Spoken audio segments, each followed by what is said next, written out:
I thought it might be interesting to talk a little bit about some of the books that IMAC Perry has written and some of the things that he has done. He's written 16 books and with just a very interesting, nice, genuinely nice person.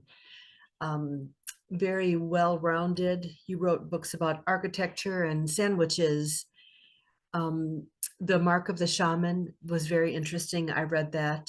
Some of these books are not in print anymore, but you can put them on your wish list if you go to thriftbooks.com. So it's interesting. He first contacted us in 2009, and I thought that he had actually contacted Line and Healy and Vanderbilt first, but he contacted us first, which is quite an honor. And this was his first email to us, and you can see that he took his book very seriously. He talked to some very well-known jazz and pop harpists to get their input. You might notice there's a little snip here. He had mentioned that he asked Ray Poole, but Ray didn't want to comment on the blues because that was not his forte in his music. He was more pop music. So he talked about a follow-up book right here. And you can see he's an ex-symphony and ex-Navy drummer. So his follow-up book was going to be on rhythms. And I'll show you a picture of the cover. He actually had the cover painted before he did the book. And he did his own cover paintings. He was an artist. So when he did send us his book, the Learn to Play the Blues book, of interest to publishers and nerds. He did it in Microsoft Word. And back in 2009, I was still using PageMaker back then. So Microsoft Word was not something I was very familiar with. However, Elaine Froneberger was working with the Folk Harp Journal at that time. And because she was an expert in Microsoft Word, she volunteered to help us align his book properly. You can see some of the things that he had to do to make my version work for him when really all it needed was Elaine to realign it in Microsoft Word. Here's a interesting email about carpal tunnel. It talks about how he found the archaeological prehistoric Indian exhibit, and this is in his front yard. So, and he's such a busy guy. He told me one time that he slept maybe 3 hours a night. Here he was a bit apologetic because we were not included in his ad. Not a big deal. It was wonderful that he even put an ad in.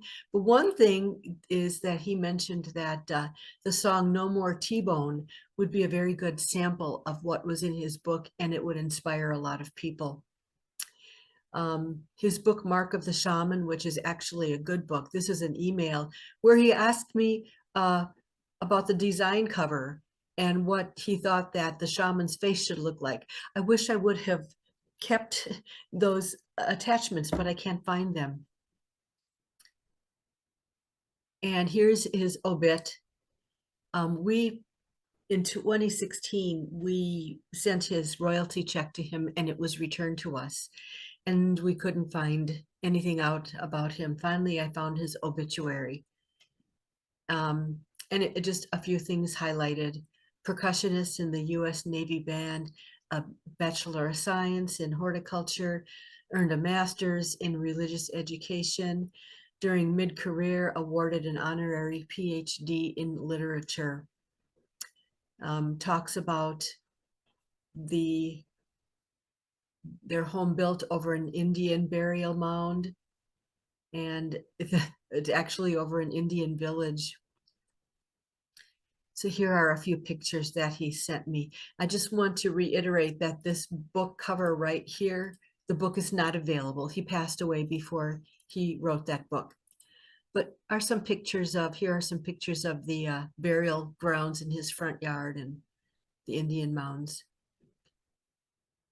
Um, we, when I was cleaning out the house and downsizing, I went through all my binders, and on the back cover, you know how you have a back cover of vinyl binder with a pocket?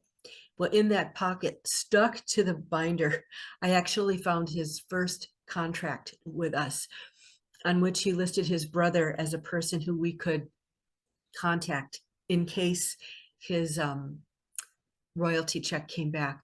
So fortunately, his brother was still at the address that he left. This was, before he had just left an address, no phone number or email. So his brother did contact me by email. I was very apologetic that we had lost the contract, but we made it right. We sent out a royalty check immediately when we heard back from him and got a proper address. So just thought that this might be interesting for you. Hope you've enjoyed this little history, and you will get this handout.